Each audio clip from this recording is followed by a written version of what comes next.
from Grasslands, Aurora, and smoke on episode 427 of the Actual Astronomy Podcast. I'm Chris, and joining me is Shane. We are amateur astronomers who love looking up at the night sky, and this podcast is for everyone who likes going out under the stars. Before we get going, Shane, we have a new Patreon supporter to thank. Yeah, big thanks to Jose, our newest Patreon supporter. And as always, we thank all of our Patreon supporters. They really help keep the show going, and it's definitely appreciated by both Chris and myself. So thank you. Yeah, thanks for the nice email that you sent in, Jose, with the positive impact the podcast has had during a difficult time you've been through. So yeah, we appreciate your kind words as well. So always nice to hear from folks and what they've been up to. And yeah, it's a lot of fun doing the podcast and actually hearing from people. I think that keeps us going, Shane, for sure, eh? Yeah, it's always great to hear from everybody. And, it's nice that, the episodes are being heard. So yeah, definitely appreciate it. Yeah. So I'll give a quick overview. We've both been off for about the past week, actually about 10 days at this point, I think. And it started a little rough. We had some rain sort of late in the week before we were off, and then a little bit of rain on the Saturday, and then Monday through Wednesday, we had one of the biggest rainstorms ever to blanket South Central Prairie region, something like that. That big? It was, yeah, like they were saying that it was one of the lowest pressure systems to ever come through. So maybe not in terms of how big the storm was, but that was one of the lowest pressures that we've ever had. I know that lots of people I know who suffer from sort of weather-related headaches and migraines certainly were suffering pretty bad. But yeah, it was one of the lowest pressure systems ever to come through. We had 2 to 3 inches of rain. So no small light break from that. And then that was really good because we're kind of out of the nearby fire risk. So I don't think we're really under much of a fire risk in our general vicinity anyway. No, not at all. In fact, when I was in Grasslands, they have a little fire risk system. Like there's color bars, green to red, and there's 4 or 5 stages, and it's green down there. So have all the campfires you desire. Yeah, that's almost rare though. So many times, like we've gone down and they have like a lock they can put on the fire pits. And most of them are like rusted shut almost because they've been on for so long. But yeah, that place, it's like like you said, it's like green, yellow, orange, red, and then it has like a little picture of the devil there, right? Like it can get so unbelievably hot and dry. Yeah, and then Thursday looked good. You went down to Grasslands, and I came out to my cabin, but it didn't last long. So we went from having absolute soaking weather to nice weather to a big aurora to yesterday around 5 p.m. The huge fires all the way out, like whatever it is, like 1,500 kilometers away. I don't know. They're pretty far away in northern BC and Northwest Territories. They sent us the gift of smoke. So we've kind of been through almost biblical times here, Shane. Feels like. Yeah, a little bit. I'm glad the smoke is already basically gone, and the air quality warning has disappeared. So hopefully it was a short burst. Yeah. And hopefully there's some rain that hits the forest lands so that we don't have a repeat of last year, which was basically smoke from this point until August. Yeah. I mean, the only difference is now, like, we've got a good soaking around here, and we're supposed to get even a little bit more rain. So it looks like, at least for the short term, our weather system has returned to more of normalcy. And they're saying, like in the news reports, that these have been like million or billion-dollar rainfalls kind of thing, because it means that they're going to probably have a pretty good crop here this year. Yep, well timed. And it extends. It's sort of too bad in a way, because it extends, like the rain extended almost all the way to Fort McMurray, and that's kind of where that big fire, one of the big fires that's threatening civilization, is right now. And yeah, so these rains just stop short of those communities that are under threat. So it's too bad that it didn't just continue on another literally like 200 or 300 kilometers, and it would have been a different story here, unfortunately, for a lot of folks up there. It's not such great news. But back to where we're at. I thought I'd break this down to our rainy days, our clear skies in Aurora, and where we're going from here. So the rainy part of the week, Shane, how did you spend the rainy days? Well, I don't know. I did a little bit of reading and just I don't know, Shane time. It was nice to dedicate some hours because I wasn't working. I just kind of did what I wanted, and my wife was working, so we Ah, didn't really have any travel plans or anything like that. So I just kind of muddled around the house. yeah. And watching the forecast because I was getting daily updates from you on when and where and all this stuff. In my mind, you're just pacing back and forth with your hand on the trigger, Oh no, no, ready to go. I I'm being was, yeah, facetious. I Yeah. was definitely going kind of no matter what, unless it Mm, was going to suddenly rain. I was hoping more so to convince others to come, and because when observing, I don't mind doing it by myself, but it's certainly yeah. funner when there's other folks around. And unfortunately, Mike couldn't come. He's on Yeah. the injury report with Yeah. not able to travel at the time, so that was too Yeah. bad. But Yeah. Alistair was mulling it over, and it's tough for him because that's a long drive. He's in Yeah. Edmonton, so it's a 8 hour drive just to Regina, and then if you wanted to go to Grasslands, it's like another 3.5 hours. So Yeah. the forecast wasn't strong enough. If I was in his shoes, I would have made the same decision to stay in Yeah. Edmonton. It wouldn't have worked. But unfortunately, he missed 2 great days down there, which we'll get into. Yeah, yeah, I would have gone down. Usually I've been going down in the spring for the past 15 years or something. But yeah, I got all these other projects on. And if I don't keep my eye on the ball here, then things just aren't going to get done. And yeah, so in order to get things done, you kind of gotta be around. So I made some pretty good use of it. Made Okay. some pretty good use of it. Spent some time in the observatory. Got a bit of water in there, so that was good to see because I was curious to see how much water would come in. So we knew water would get into the observatory. The question was how much. It's probably not too much. See, you always have to balance it between sealing the observatory up and then keeping lots of ventilation in there to keep it cool. And so we're trying to thread a fine line. So I think we're there because in all but the most extreme like rain, no water was coming in. But then we just had I don't know if you had it there, Sheen, in the city, but we had about these 2 or 3 hours on, I guess it was Monday night, and it was coming. The rain was coming at like about a 45-degree angle, and Mhm. the drops were like almost like a small glass of water each of them. I've never seen anything like it. And like even at our cabin, which has pretty darn good little windows in it, like the water was coming in around the edges, came in around one of the doors at our house. My builder said even around his house, he had some rain coming in, so that some rain came in the observatory a little bit more, quite a little bit more actually. If it was your house, I think you'd be worried.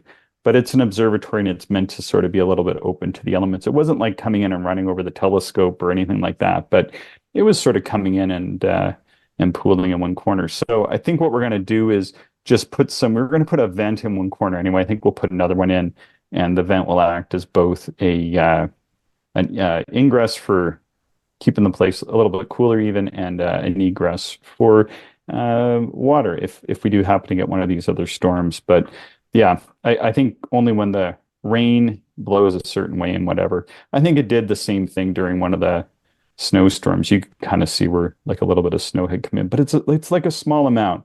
We're talking, cups of water, maybe a few liters of water kind of thing. And I'm willing to live with that. It's designed for it. Everything is sealed in such a way, and it's fine. He's designed it and built it this way, and I'm willing to have a little bit of water or snow get in for the sake of keeping it cool and easy to operate. Mhm. Did you say a couple of liters? Yeah, I think quite a bit. Yeah, like probably, I'm guessing maybe like 10 or 12 liters of water were in there on the floor, I'm guessing. So just enough to kind of spread out, maybe not that much. Maybe it was only six. I would say it was covering 5 square meters of the floor, but not of any real depth. I think it just kind of, was just barely covering. Because when I went up in the morning, it was already gone. It had already evaporated, which, see, this is the thing is that water can come in. It can't come in over the telescope the way it's designed. I suppose maybe theoretically it could, but I have a cover over it anyway. It doesn't matter. And like, so it would be like not like being out in a driving rainstorm. It would kind of be like sort of dripping in a bunch of different places. And with the way that that wind was with those raindrops, sure, you're going to get probably at least 5 to 10 liters of water in there. But the place is designed to vent and it's always venting. So even though it never stopped raining hardly, and I went up there the next morning, it was already mostly gone and dry. But I could kind of see on the floor where it had been. So even in a moderate to heavy rainstorm, not like the heaviest I've ever seen, which the night before it was already like drying itself. And by the afternoon, even though it was still pouring rain outside and rained the whole day, the place dried out by the afternoon. So it's doing what it needs to do. So it's not really a concern. It's not like you end up having water that is seeping in or going into the wood. It's drying faster than it would dry about as fast as like your shower at home. So it doesn't really sit around. But yeah, we're gonna knock a couple holes in the floor to put a couple of vents in. And so if we ever do get that much in again, then the majority of it will come out. And then we have a couple other things to be done just to maybe prevent a little bit more of it from coming in. But I went up there even when the rain was really bad and nothing was coming in. Like it was like so bad you would not want to be out in it. Like typically what you think of as really hard torrential pouring rain coming in at an angle wasn't coming in. It was just these big drops that we had the night before, which, like I said, I'd never even seen before. So who knows? Those sort of storms are few and far between. But Cool. but yeah, like I said, probably even in my house, I put a towel by the door because I noticed when we have these east-facing storms before, we probably had a liter or two of water come in. And even at my house, like when I went home and I picked up that towel, wasn't soaked, but it was damp. So I'm guessing I probably had a liter or so of water come into the back of our house in the city. So Wow. yeah, even at my house, there was water ingress. Here, there was water around the windows. Like it just depended if your place was just facing a certain way and your door or windows were, then you were going to get some water. And yeah, like your door is on a different angle than mine, but I bet you if your door was facing due east, you probably would have as well. I don't know how you wouldn't because you can't fully 100% seal a door. Like if someone stood there with a fire hose, water's going to come in, right? So that's what it was like. Yeah, so those were my rainy days. Yeah, but then we got clear skies. How was your trip down to the grasslands? Yeah, it was really good. Yeah, really, really good. Thursday night was about as good as it gets down there in terms of sky conditions. Yeah. Super dark. Seeing was pretty good. Transparency was, I would say, perfect. And also appreciated by myself was going on a weekday has affirmed or confirmed my new approach to grasslands, which is I will not go there on the weekends anymore because people show up and it equals lights. So Thursday night, it was me, and I think there was 4 other campsites occupied. So population was quite low. There's a couple campfires going. A couple of RVs had some exterior lights on, which was kind of annoying, but I was in a different authentic. So where I was this time, looking south, I don't look over top of any campsites. So I was able to put all of that behind me or sort of use the other authentic structures to block out some of the RV lights. So that was perfect.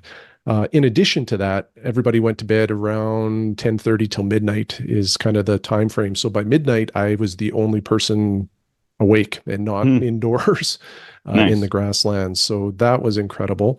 And then just, on the other side of that, so Friday night, I was there, and I'll get into, how or the actual observations, but this is just a compare and contrast of, the impact of people. So Friday night, there's probably now 10 campsites occupied, and there's more fires. There's people, it's 11 o'clock at night, 11:30. The Aurora was just hammering. Like, it was incredible. And instead of walking, 150 yards to the washroom facilities, some people would drive, you know, and it just like that's the stuff that annoys the heck out of me, because now your headlights are illuminating the whole place, you're blinding people, and really, just sort of ruining the opportunity to observe, an incredible display of aurora. And then another person showed up, rented an Authentic close to me, and there's railing on the deck of the Authentic, and decided to put patio lights all over this railing and just turn them on. And I'm thinking, like, first of all, I'm super frustrated, with, again, people coming to one of the darkest places in North America and deciding they need to light it up. Like, don't come if that's what you're doing. And then Of all the things, like, it's so hard to get down there, and you got to think about everything you drag down. Like, you really want to take light down there. Yeah, it blows my mind, right? And then, it goes back to conversations. I don't know if we've actually mentioned this on air, or if it's just been when you and I have gone out for a beer, or, sitting around waiting for the sky to get dark. But, the parks need to take a more active role in educating their guests, particularly if they have a dark sky designation like the Grasslands. And this even goes a little bit, I think, to the RASC for governing that too, because they're the body that hands out the designation. But, like, back in the day when we would go to Grasslands, the park staff knew me, so they would, I think, treat me differently, possibly, and just let me go do my thing. Now, like, there's so much turnover, the staff has no idea who I am. And when I checked in, again, there is no mention of, like, light etiquette or preserving the night sky. It was just have a nice stay. And I really think that the parks, and this is not just exclusive to Grasslands, but any park that has a dark sky designation really needs to be more active at that point to say, while you're here, when it's, after 10:30 at night, you can only use red flashlights, or don't put out patio lights, that kind of stuff. Or, if you're in your RV, your exterior lights should not be turned on beyond this point. That kind of stuff I really think the parks need to do, to maintain that designation. And it just frustrates me that it doesn't happen. So anyway, my mitigation is I just won't go on the weekends anymore. But that's me. Yeah. Yeah. Well, I still go down on the weekends to do the outreach, of course. So, but usually we try to get them to do stuff when the outreach has taken place, so that, maybe there is a little bit of spillover education. But yeah, that's disappointing to hear that happened. That's why when we do the astronomy, we go up to the old house site that's a look-off point now up in behind, because usually there's nobody around up there, and we get them to barricade the road and that sort of thing. So, in West Block you're talking about? Yeah. Were you in West Block, or East Block? You went to the East Block. Oh yeah. Huh. Yeah. That one's a little bit more finicky, unfortunately. But it was hard to tell in the photos. I thought you were going to go over to the other block, but that's all good. Cool. So what did you end up looking at there? Well, so Thursday night, just again, a beautiful, beautiful night. I set up, and here's another plug. People are going to get sick of hearing me talk about double stars, but here is another plug for double stars, and another plug for the Nexus digital setting circles. Like, I put the telescope out pretty early to start, cooling down and acclimatizing. And it was probably about 9 o'clock, maybe quarter after 9. It's still pretty bright out. The sun sets, I think, around 8:20-ish or 8:30. I can't remember. But by no means was it dark. There's maybe 5 or 6 bright stars that were visible, like Vega, Procyon, and, a few others. I thought, I wonder, if I can see some double stars right now. Hmm. So I put in some of the double stars from the RASC list that I'm still working on, and sure enough, like easy observations. It would be difficult to navigate there without the digital setting circles because there Hmm. wasn't a lot of stars to star hop from at that point. Hmm. But it was cool. Like I started observing, I bet an hour earlier than I ever Hmm. would have before because I, was able to with the Nexus. So I knocked off one, two, three, four, five, six, seven, eight double stars, like between sort of 9:15 and when darkness set in. And that was a lot of fun. And I was able to get a couple out of Scorpius, just right on the horizon Hmm. there. There's some in Hercules I needed. I can't remember where. Oh, Buotes. There's four or five in there, I think, that I picked off. I think you mean boots. Boots, Buotes, Boats. Got your Boats. boats on. Gonna go out in the boat. Yeah, whatever you want to call it. There was a number in there. So that was fun. I enjoyed that part of it. And then darkness set in. And even Thursday night, there's a little bit of aurora that kicked up.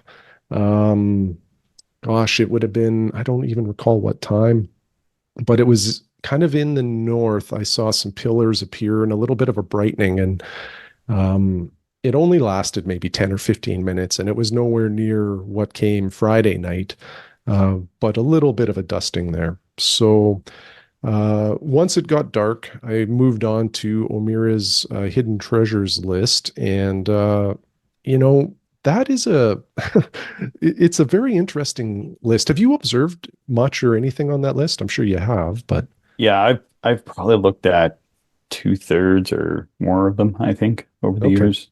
yeah, yeah. Some of them are like quite bright and very easy to find and see, but some of them, holy smokes! Like, again, he did it with a 4-inch refractor, his Teleview 101.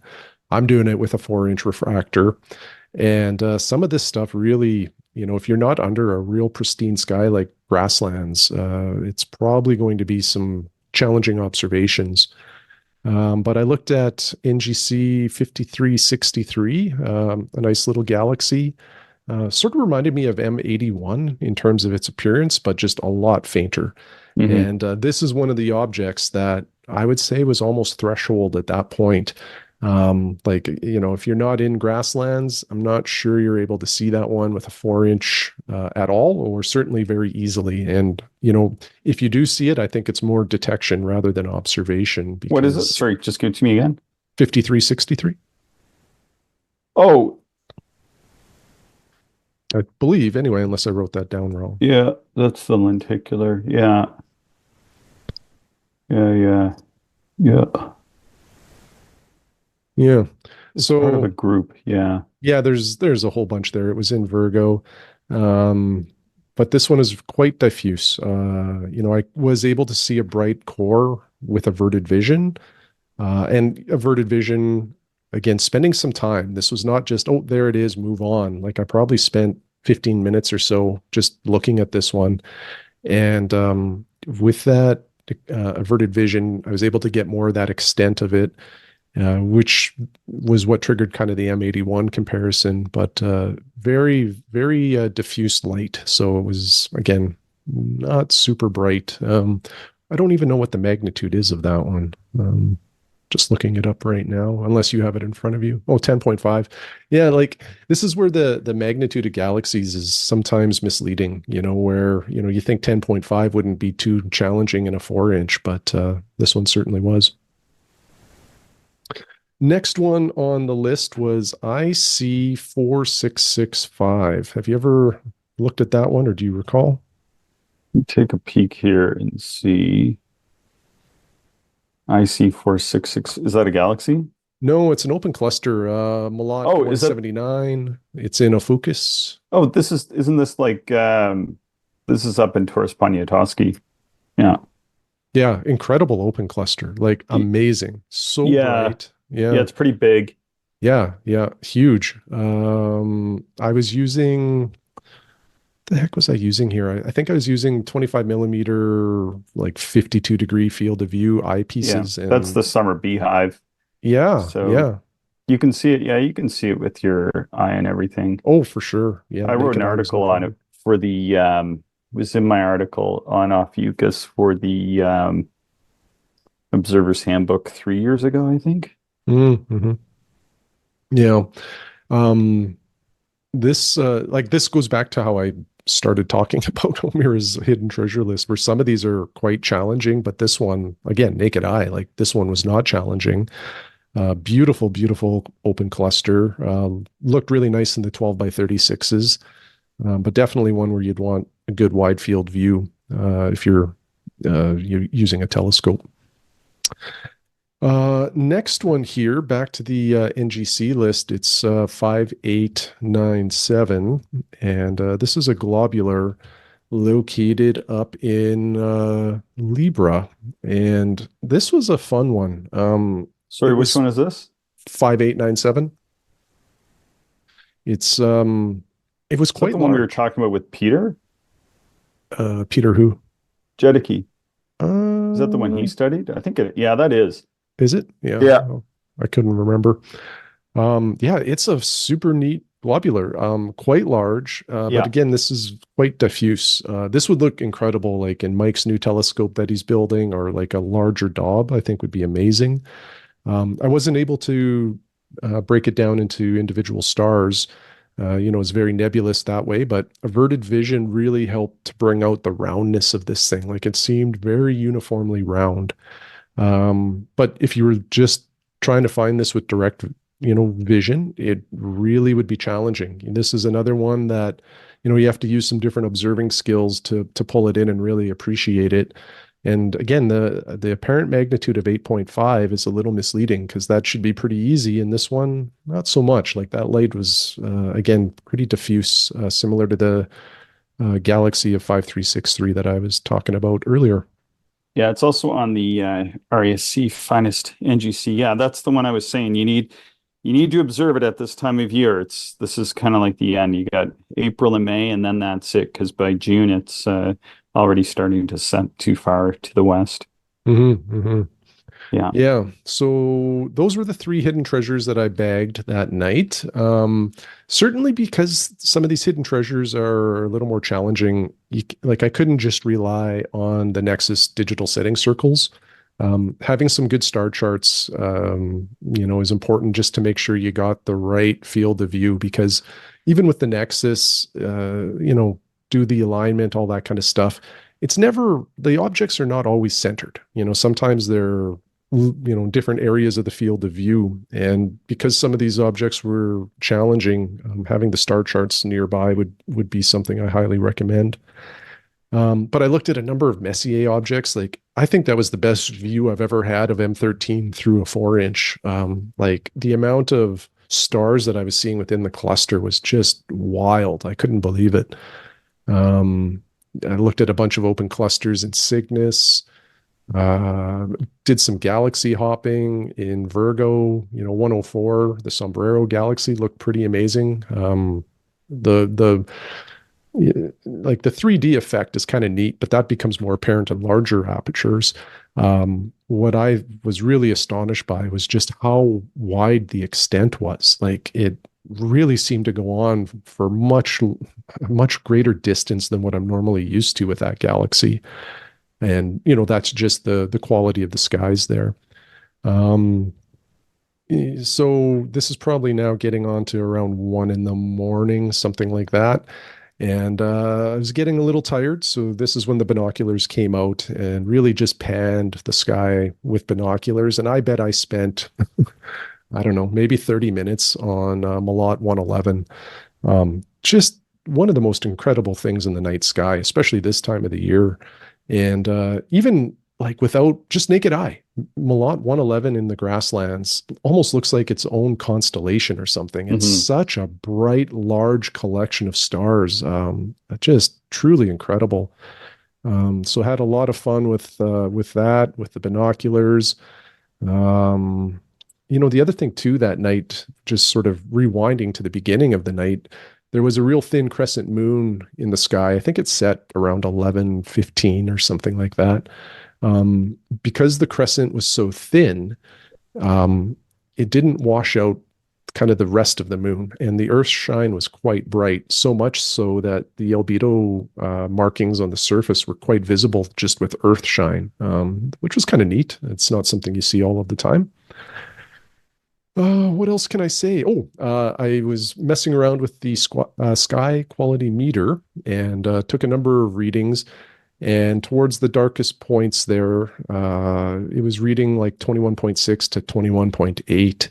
And, that's equivalent to like a Bortle 2 sky, I think, if you look on the chart, which was a little surprising to me because, there's not there's not any other lights there. So it should be about as Bortle 1-ish as you can get. But that was that. The other weird thing was the weather. Like around 10, no, this would have been around 11:30. It dropped to like 5 degrees Celsius, which, is not unexpected this time of the year. But then like I started to warm up and I didn't feel as cold. And this was about an hour later. I thought, what's going on? And it was like, am I moving enough to keep, generating my own body heat to be more comfortable? So I had to look at my little weather station that I brought, and it had increased to 8.5 degrees. So some warm air rolled in from somewhere, which made it a much more comfortable session. Yeah. Anyway, that was that night. And then the next day, the Aurora forecast was quite strong, or everybody was anticipating a good show that night. But I was a little concerned that the cloud was going to roll in, because if you looked at any of the weather forecasts, I was supposed to be completely clouded over by like 11:30. And that's even using like the HRRR, which is supposed to be one of the more accurate short-term cloud forecasts available. So I thought, well, I don't think I'm going to even bother setting up a telescope tonight because A, I'm probably going to be clouded over when it's dark, and B, there might be Aurora, which washes things out, so it's not worth it. So anyway, didn't set up a scope, and it's probably 9:30 and I'm waiting for darkness, and there's really not a cloud in the sky. And at that point, there was already supposed to be some cloud taking over. 10 o'clock, still no cloud. Actually, no, it would have been about 9:30, still no cloud. And I'm starting to regret my decision of not setting up a telescope because I'm thinking this cloud may not come. And anyway, I had the binoculars and I'm facing west, right? Because I'm looking at the moon and just the sunset and the changing colors. At about 9:45, it's still bright out. I go inside my authentic to grab a bottle of water. I come out and now I'm facing east. And I see these giant pillars of light in the eastern sky. And again, there's like 6 or 7 visible stars. That's how bright it is still there. And I'm seeing the aurora already. And I just couldn't believe it, that it was that visible at that point in time, with, still a lot of sunlight as it was setting. So I grabbed my my iPhone, which is the only camera I had, and it's the 14 Pro, so it does have some like night photography features on it. When it activates night mode, it does 3-second exposures, and it sort of builds the image for you. It's like electronic assisted astronomy. It builds the image for you on the screen before you even take the photo.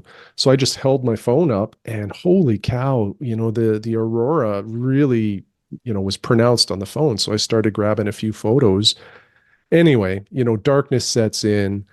I've never seen an aurora cover that much of the sky. And I've seen a lot of aurora in my day, but this was all the way, from kind of southwest, east to the north, but it covered everything except the last 10 degrees in the south. It was just wild. And it was such a strange aurora in some regards, because my first detection of it was in the east. And even when it got dark, it took a while for it to appear in the north. And there's this giant, like it would go kind of past zenith, extend far into the west, right down to the horizon. But then there's like a little bit of a gap towards the south where, the aurora started sort of from the north, and the east came overhead, a little bit of a gap, and then a bright green band just along the south. It was incredible. The whole night, the aurora was just dancing. Like, it's one of the most active auroras I've ever seen, because sometimes they're somewhat static in terms of their evolution, or they don't seem to change appearance very quickly. And this was just non-stop action. And at points, it felt like I was almost inside of a volleyball or a basketball, because of all of these pillars, they extended to the zenith point, but the angles that they formed were somewhat symmetrical, and it just gave that appearance of, like the pieces of a volleyball that are all attached to make the ball, and it was just incredible. I couldn't believe it. So I took out the sky quality meter, because now it's like midnight, right? So it's dark in the grasslands, but like you don't need any lights at all to navigate anything. Like you're not going to step in a gopher hole because it's too dark. Like it was that bright. So I took out the sky quality meter and I went from like basically 21.8 the night before to just over 18 during the Aurora, like 18.08. And what's super interesting about that number is that is essentially what it reads in my backyard in the city. So that is how bright the Aurora was that night, is it sort of turned the grasslands into like a heavily light polluted sky. Just absolutely incredible. So maybe I'll pause there, Chris, and just see if you were able to get any Aurora observing in, or really any observing in over those 2 days. Yeah, I did. Just and I put a link in our show notes here. I wrote an article in 2020 that has a sketch of Malat 111 or Coma Berenices, and put the sketch in both through unaided eye and through binoculars, and wrote up 600 or 700 words around it. So yeah, people want to go and take a look, or you can just Google RASC Chris Beckett Mel 111, and then you'll also find the whole article on Coma Berenices that Randall and I wrote, I think the following year or something like that. So yeah, these are some of my favorite targets to observe from the grasslands as well. Yeah. Yeah, no, it was reasonably clear here, but like the Aurora, there was just so much of it that and there was some cloud kicking around, but like the whole sky was just covered in the Aurora. And I know talking to some other observers down in Idaho or down into the States, they were seeing it pretty much almost to the southern horizon as well, pretty far and wide. But yeah, I saw this huge like streamer sort of arcing around the moon. It was pretty cool, and took a shot of sort of one of the bright, and turned out red in the images, but it was sort of like greeny gray in the unaided eye over the observatory. Yeah, which was super neat. But and a few people wrote because they were disappointed they had missed it. But it was, to me, it was one of the biggest that I've seen. I've seen a few that are this big, but it didn't have like as much detail as some of the other ones that we've seen. Like the one last, I guess it was last spring. Yeah, it was last spring. It was in April. And it was super cold. And that one was big. And I think it was brighter, but it wasn't as big as this one. But it did go, sort of well overhead and even into the south. Because I remember I took photos and I had it sort of cutting through Spica and into Leo and such. But that one had much more detail in it. But yeah, it was pretty cool, pretty wild that, of course, like, we had the rain and then the smoke falling, but we threaded this narrow keyhole to actually see this giant Aurora display. It was pretty cool. Yeah. And what was interesting too about this Aurora, and really probably all Auroras, but because this one was so wide reaching, is the variance in the observations, or what people saw based on location. We had somebody write in that saw it within Chicago, like urban Chicago, and was able to see red visually. And I think it was like a 15 or 20-minute outburst, and then said the Aurora just disappeared. Well, like I was up till, almost 1 o'clock, and the Aurora was constant for me. There was a lot of detail, but I didn't see any color visually. Like it was all gray. The only color was teased out in the photographs I took with the iPhone, which, I texted you and Mike. I was really blown away with the technology, in a lot of like in the modern phones now, like to be able to get those level of photographs just hand holding my phone, I couldn't believe it. It's something that is worth considering. I think if you're in the market for a new phone and you're into astronomy, they can do a lot for you now. Yeah, yeah. My wife has she's a generation or two newer because I don't like to pay for my phone, so I just get the free whatever. But hers takes significantly better shots. I can get them; they're okay. But yeah, with hers and with some of the ones that listeners sent us using those more recent iPhones, holy smokes! Like they're way better than the old astrophotos people used to drag tons of gear out into the field to take. It's sort of hard to believe what they can do. Yeah, like certainly, a DSLR or mirrorless camera would do better than my iPhone, but the iPhone wasn't too far off. And I think if I would have had it on a tripod, it would have done just a little bit better. But yeah, very capable tool to have in the pocket. Yeah, yeah, no, for sure, for sure. Yeah, yeah. Well, that sounds like a great trip. Yeah, it was really good. And, the authentic really does make a difference for me. Like in the past, when we would tent, 2 days is kind of my max down there, maybe a third, but then I'm really, really tired. And I could have easily done another 2 or 3 nights. Yeah, Just the comfort factor really is a game changer. And, being able to have a little more space to operate like that, as well as use the structure to block light and wind, is yeah. just a game changer. Yeah, no, that's awesome. Yeah, I was curious to find out how you'd make out because I remember in the fall you went and you had some trouble getting it warmed up enough, and that was a little bit of a deciding factor for me because I remember one of those nights got pretty chilly. So I think it was good that it was like 8.5 degrees or whatever you said versus I think in the forecast it was 4, and then we even got down to like 3 degrees here. So it did end up being fairly chilly. So that's nice that it didn't dive like that because Well, it did later on. Like yeah, it did hit, I think, 3.5 or yeah, something like that. yeah. What it was for me in the fall when I was cold is I just didn't take an adequate sleeping bag. I thought I Uh could go ultra lightweight because of the heat source and the yeah. heat, the heat in those things, like not that I have extensive experience. I've probably done about 5 or 6 nights in them now, is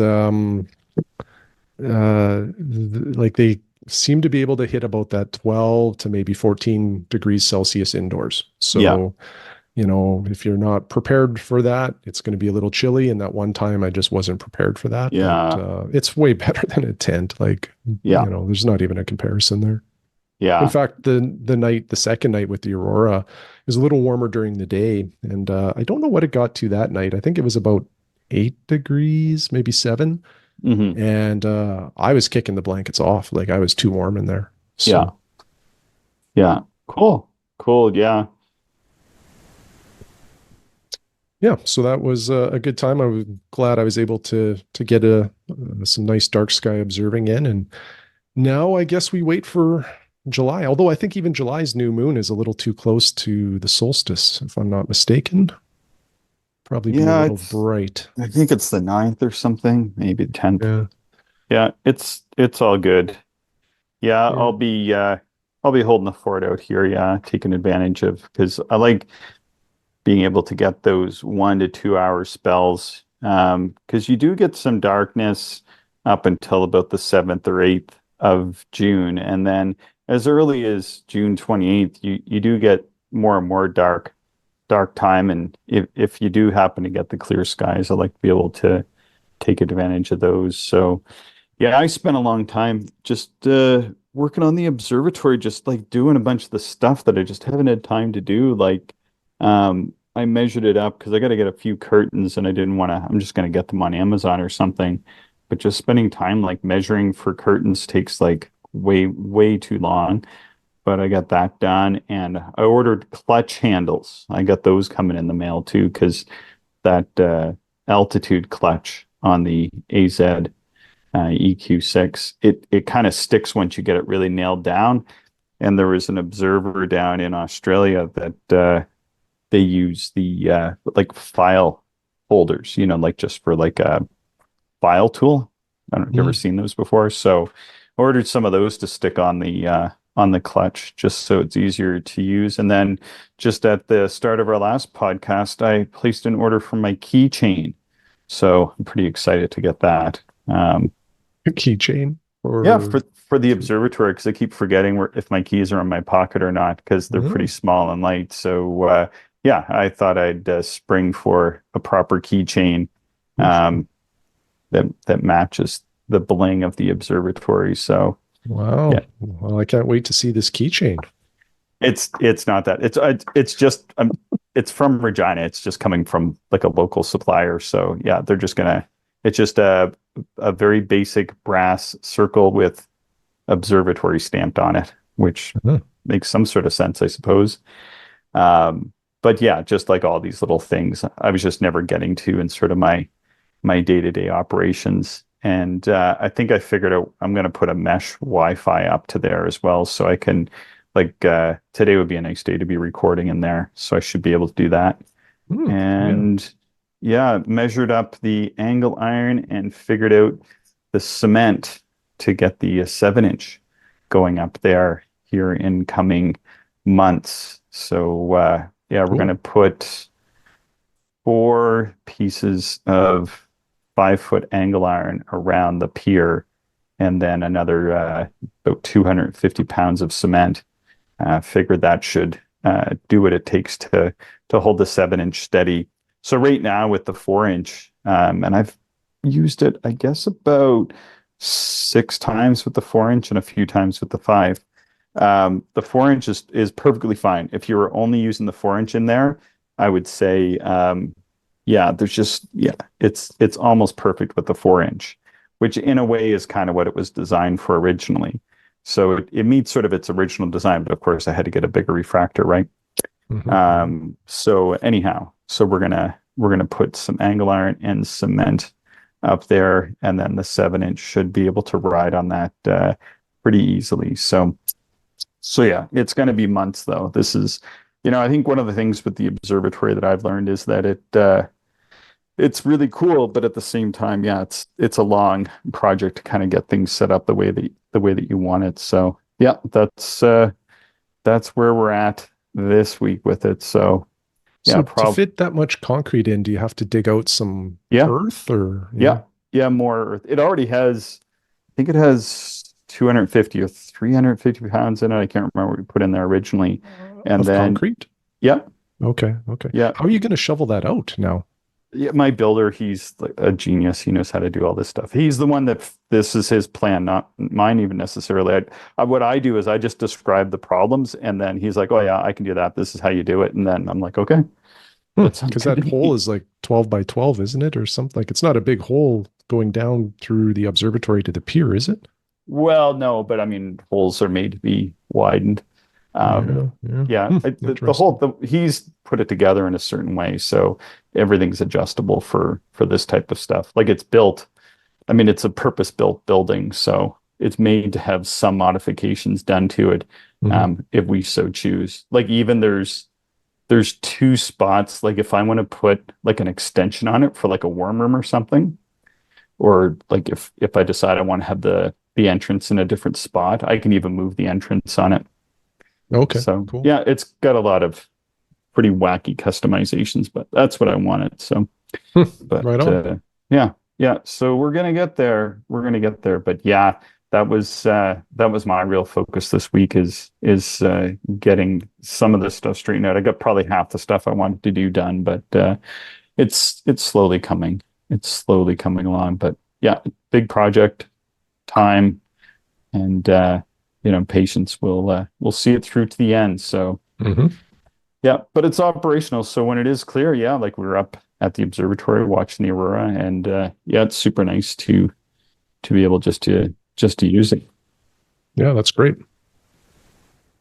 So that's it. Anything to add? I'm hoping we don't get too much more of these smoky spells coming through. That really kind of sucked last night. So Yeah, nothing really else to add. hopefully we get some good weather and can just keep observing.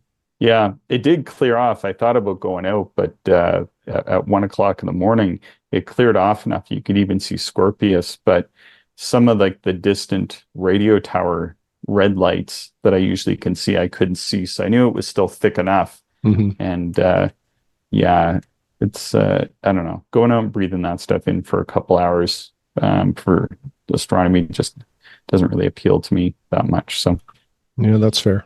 Yeah. So, okay, well, I will write this one as done. Please subscribe, share the show with other stargazers you know, and send us your show ideas, observations, and questions to actualastronomy@gmail.com. Thank you, everyone, for listening, and we hope you enjoyed the show. If you are interested in more information, would like to contact us, or if you would like to support the podcast, check out our website, actualastronomy.com.